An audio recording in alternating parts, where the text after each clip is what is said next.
2026 में कनाडा एक बहुत बड़ा जियोपॉलिटिकल शिफ्ट लेने जा रहा है जिसका नाम है कैनजुक। इसके अंदर कनाडा, ऑस्ट्रेलिया, न्यूजीलैंड और यूके शामिल हैं। इसके अंदर फ्री मूवमेंट और वर्क ऑथराइजेशन एक्सेस शामिल है।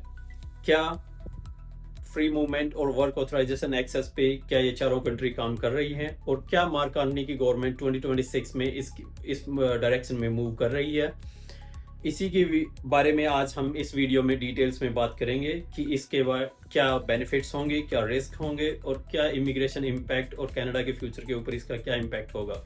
तो बने रहिए इस वीडियो के बिल्कुल लास्ट तक। आपको इस डिटेल्स के बारे में, इस न्यू टर्म्स के बारे में और नए अलायंस के बारे में अगर जानना है तो इस वीडियो के बिल्कुल लास्ट तक बने रहिए। और मैं आज आपको इस वीडियो में पूरी डिटेल्स में बताऊंगा कि ये अलायंस एक्चुअल में किस तरह से काम करेगा अगर ये पॉलिसी में इम्प्लीमेंट होता है। तो सबसे पहले हम बात करेंगे कैनजुक है क्या।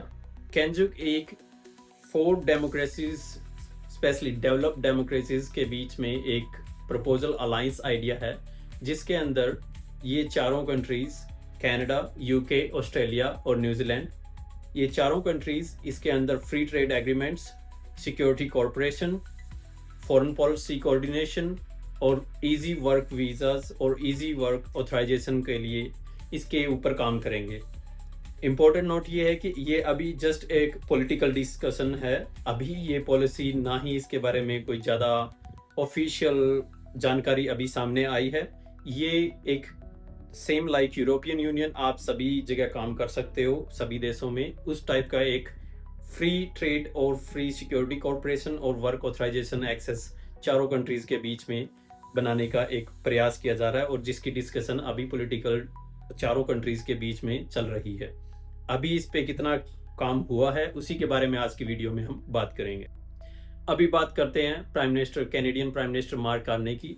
मार्क कार्नी का, प्राइम मिनिस्टर का पूरा फोकस है कि जब से यूएस के साथ ट्रेड नेगोशिएशन और ट्रेड एग्रीमेंट्स के बीच के चल के ये प्रॉब्लम्स आ रही हैं नेगोशिएशंस में, और जो भी कनाडा का यूएस के साथ अभी प्रॉब्लम्स चल रही हैं, उसके बाद Canadian prime minister mark Carney का प्राइमरी फोकस ये है कि वो यूएस से हट के कहीं और पूरे वर्ल्ड में अपने पार्टनर्स को ट्रेड को एक्सप्लोर करे। तो इसके लिए अगर उनको फोकस करना है तो ये एक कैनजुक एक बढ़िया ऑप्शन बन सकता है उनके लिए, और इसी वजह से वो इसके बारे में डिस्कस कर रहे हैं। ये एक अच्छा प्रपोजल है और कैनेडियन प्राइम मिनिस्टर इस बारे में अभी जैसे अलग अलग कंट्रीज़ के साथ अभी एक्सप्लोर कर रहे हैं अपने ऑप्शन। जैसे कि अभी 9 दिन के ट्रिप पे Canadian prime minister India, Australia और जापान जा रहे हैं। जैसे कि 3 दिन का ट्रिप इंडिया का और उसके बाद 3 दिन जापान और शायद 3 दिन ऑस्ट्रेलिया का होगा। वो पॉलिसी ये वहाँ पे डिस्कस करेंगे। अगर ये पॉलिसी इम्प्लीमेंट होती है तो ये एक बहुत अच्छा ऑप्शन हो सकता है। ऑफिशियली अभी इसी के बारे में कुछ भी सामने नहीं आया है, लेकिन अभी Australia Canadian prime minister mark Carney जा रहे हैं तो शायद इसके बारे में कुछ निकल के आए, तो उसके बारे में भी हम उसके जब कैनेडियन प्राइम मिनिस्टर का दौरा ऑस्ट्रेलिया का कंप्लीट हो जाएगा तो उसके बाद कुछ निकल के आता है तो हम उसके बारे में भी बात करेंगे। और सबसे बड़ी बात निकल के आती है कि ये आइडिया अब क्यों ट्रेंडिंग में है, क्योंकि वर्ल्ड ऑर्डर चेंज हो रहा है और ग्लोबल शिफ्ट हो रहा है। सो पहला रीज़न है US trade tensions, second reason है ग्लोबल पावर शिफ्ट्स, और तीसरा रीज़न है जो main all over the world चल रहा है, वो है immigration reform debates. So US trade tension के साथ सबसे ज़्यादा प्रॉब्लम कनाडा और मेक्सिको 2 कंट्रीज़ को आई है, लेकिन कनाडा को सबसे ज़्यादा प्रॉब्लम इस वजह से आई है क्योंकि 75% ऑफ ट्रेड कनाडा का मोस्टली यूएस के साथ ही होता है।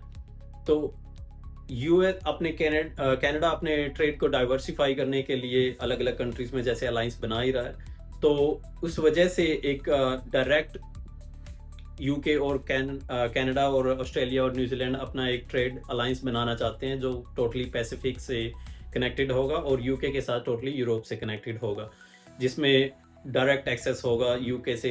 लाइक आप देख सकते हो कि जो जियोग्राफिकल आप देखोगे तो न्यू फाउंडलैंड या नोवा स्कोशिया से डायरेक्ट आपका सी एक्सेस यूके से है, और इधर पैसिफिक से वैंकूवर पोर्ट से आप देख सकते हो जिस वेस्ट कोस्ट से कि डायरेक्ट एक्सेस न्यूजीलैंड और ऑस्ट्रेलिया से कर सकते हैं, जिससे टोटली वो एशिया के साथ भी कनेक्ट कर सकते हैं।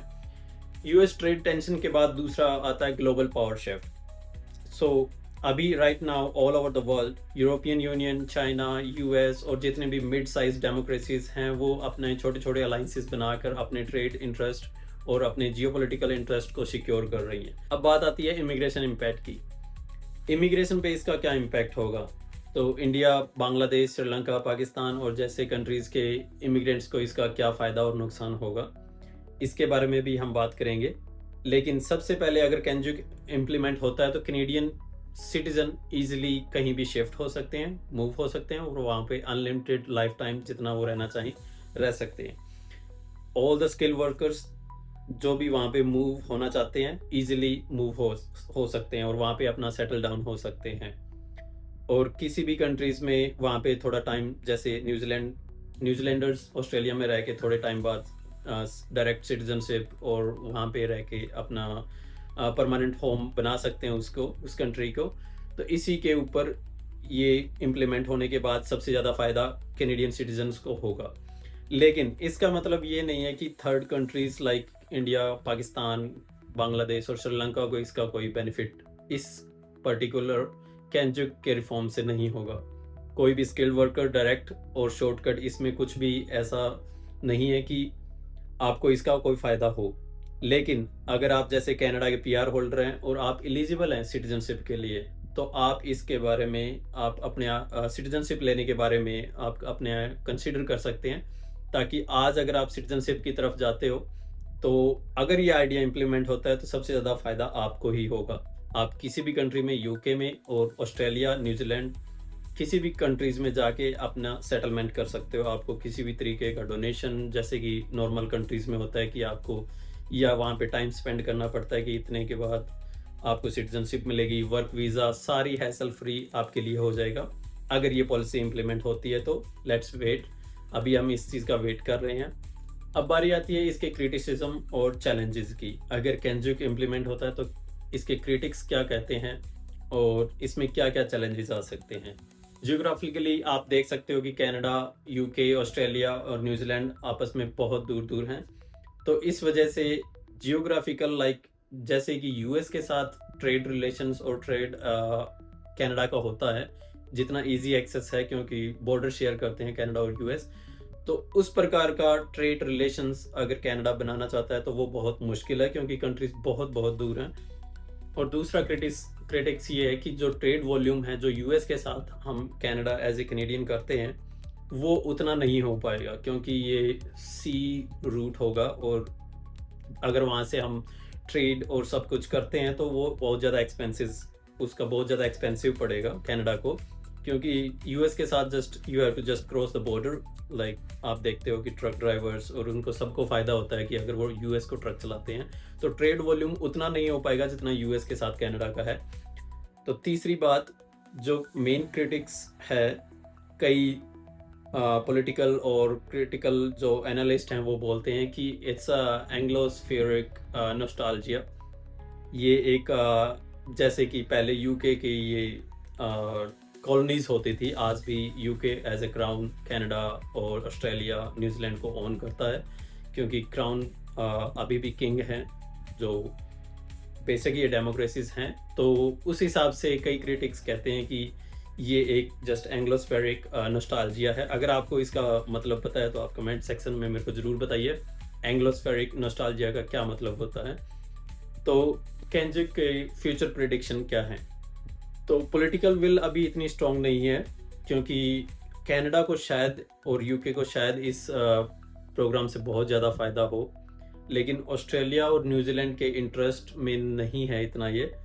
और दूसरा, पॉलिटिकल विल स्ट्रॉन्ग ना होने की वजह से और इस वजह से ये इतना अभी उनके ऑफिशियल या पॉलिटिकल डिस्कशन में ज़रूर है लेकिन इतना पॉपुलर नहीं है, उनके लिए फेवरेबल नहीं लगता होगा क्योंकि सभी चारों कंट्रीज़ का एक साथ इस आइडिया पे आना बहुत मुश्किल है।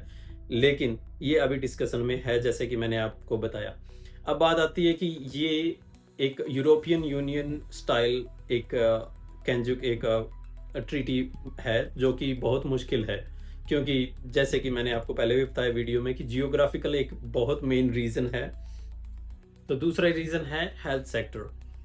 कि जब ये इम्प्लीमेंट होगा तो जैसे मूवमेंट स्टार्ट होएगी तो उसके हेल्थ सेक्टर के ऊपर इसका क्या इम्प्लीमेंट होगा, कैसे टैक्सेस सिस्टम और ये इम्प्लीमेंट होंगे। लेकिन इसके अंदर यूथ मोबिलाइजेशन और यूथ मोबिलिटी प्रोग्राम इसके अंदर काम कर सकते हैं भी। यूथ स्किल्ड वर्कर इधर से उधर दूसरी कंट्रीज में मूव हो सकते हैं। बायलैटरल एग्रीमेंट्स हैं वो डीपन हो सकते हैं, बहुत ज़्यादा गहरे बायलैटरल एग्रीमेंट साइन हो जाएं, फ्री ट्रेड एग्रीमेंट साइन हो जाए, तो ये चीज़ें पॉसिबल हैं। कनाडा इसको स्लोली डाइवर्सिफाई करेगा, धीरे धीरे छोटी छोटी चीज़ों को इम्प्लीमेंट करके देखेगा। ओवरनाइट तो ड्रामेटिक कोई ऐसा चेंज नहीं हो सकता इसमें। तो दोस्तों, कैनजुक एक इंटरेस्टिंग स्ट्रेटेजिक आइडिया है, लेकिन अभी रियलिटी नहीं है। तो आपको क्या लगता है कि मार्क कार्नी की गवर्नमेंट इसके ऊपर काम तो कर रही है, लेकिन अभी ये इम्प्लीमेंट हो पाएगा या नहीं हो पाएगा? यूएस से हटकर कैनेडियन प्राइम मिनिस्टर अपने इंटरेस्ट को एक्सप्लोर कर रहे हैं ऑल ओवर द वर्ल्ड, जिसमें कैनजुक एक पार्ट है, जिससे कि मैक्सिमम कैनेडियन को बेनिफिट मिल सके।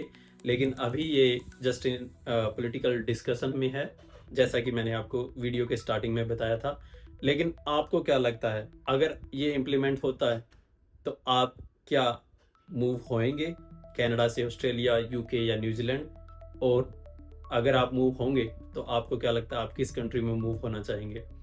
और या फिर आप कनाडा को ही ऐसे एक बेटर कंट्री के रूप में देखना चाहते हैं कि कनाडा ग्रो हो और मैं कनाडा में ही रहना चाहूँगा, इंस्टेड ऑफ कि आप मूव होना चाहिए यूके, ऑस्ट्रेलिया और न्यूजीलैंड? और आपको क्या लगता है कि कनाडा को कैनजुक अडेप्ट करना चाहिए, यूएस से हटकर ये चीज़ करनी चाहिए या नहीं? आप कमेंट सेक्शन में बता सकते हैं। और दोस्तों, ये थी आज की वीडियो। तो आई होप आपको ये वीडियो अच्छी लगी होगी। अगर आपको ये वीडियो अच्छी लगी तो चैनल को सब्सक्राइब करें, लाइक करें और अपने दोस्तों के साथ शेयर करें। और वेट करते हैं कैनेडियन प्राइम मिनिस्टर के ऑफिशियल विजिट ऑफ ऑस्ट्रेलिया। उसके बाद देखते हैं कि क्या आउटकम्स निकल के आते हैं, और या फिर ये जस्ट इन पॉलिटिकल डिस्कशन में ही रह के ये आइडिया रह जाता है। इसी तरह की वीडियोस के लिए आप हमारे चैनल को सब्सक्राइब कर सकते हैं। कनाडा की न्यू पॉलिसीज़ और इमिग्रेशन आइडियाज़, और जो इमिग्रेशन पॉलिसीज़ न्यू इम्प्लीमेंट हो रही हैं और न्यू अनाउंस हो रही हैं उसके बारे में, और कनाडा की रियल लाइफ के बारे में उसकी वीडियोस देखने के लिए आप हमारा चैनल सब्सक्राइब कर सकते हैं। आई होप ये वीडियो आपको अच्छी लगी हो। तो मिलते हैं नेक्स्ट वीडियो में। जय हिंद।